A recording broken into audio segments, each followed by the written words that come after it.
Yo'l taraddudini ko'ringlar. Otlinamiz 4 kunlik suv oziq-ovqat olinglar.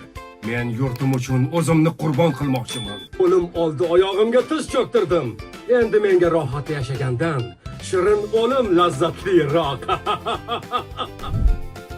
Aziz bolajonlar, animatsion filmlar qanday ishlab chiqarilishi haqida bilasizmi? Multfilmlar rejissyori Abdulatif Haydarov sizga bu haqida so'zlab beradi.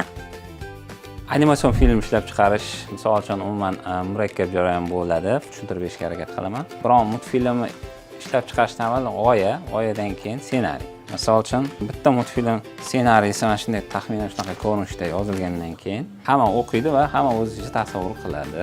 Keyin ishni boshlaymiz. Unda bir 10 dan ortiq yo'nalishlari bor, ya'ni bosqichlari deylik. Ssenariydan keyin mana qahramonlar yozilgan. Har biri rassom avvalambor uni rasmlarini chizadi.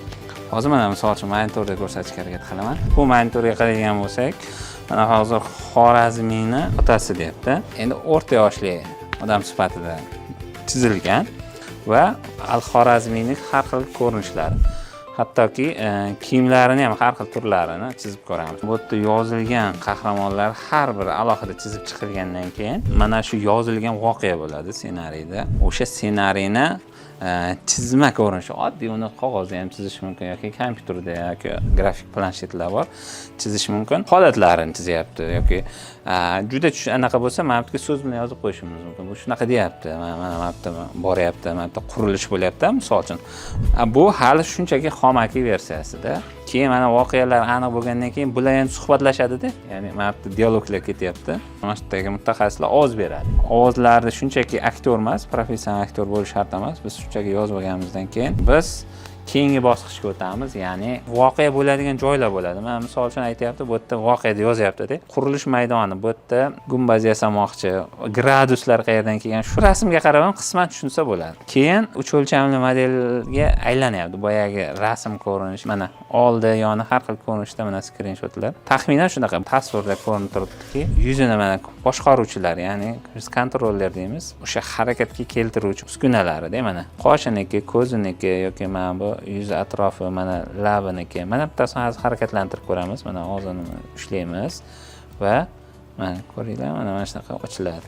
Yuryapti, mana bu uni qo'llar burilyapti, nimadirlar bo'lyapti. Hamma ishlar mana shu grafik editor bilan birga bog'liq. Mana misol uchun bundoq qildi emas, sal kamroq pastga tushmasin yoki bundoq bo'lsin deb tugasin desak, mana misol ko'tarib qo'yadi o'sha joyda. Ssenariyda oddiy suhbatlar ketyapti. O'sha suhbatlar alohida yozib olinadi-da, aktyor tomonidan, ya'ni videoda nima deyotgan bo'lsa, aktyor o'sha obrazga kirib shuni misol uchun gapirib beradi. Ya'ni rol o'ynaydi, ovoz beradi.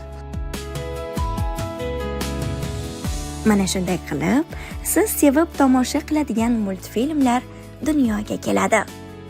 Ko'proq milliy animatsion filmlar ishlashga e'tibor qaratamiz. Oxirgi yillarda shu tarix bilan bog'liq animatsion filmlardan Buyuk Ipak yo'li sarguzashtlari, ya'ni 4 qismdan iborat va eng katta yana bir loyihalarimizdan shu buyuk bobolarning bolaligi, ya'ni 10 ta ajdodimizning bolaligi.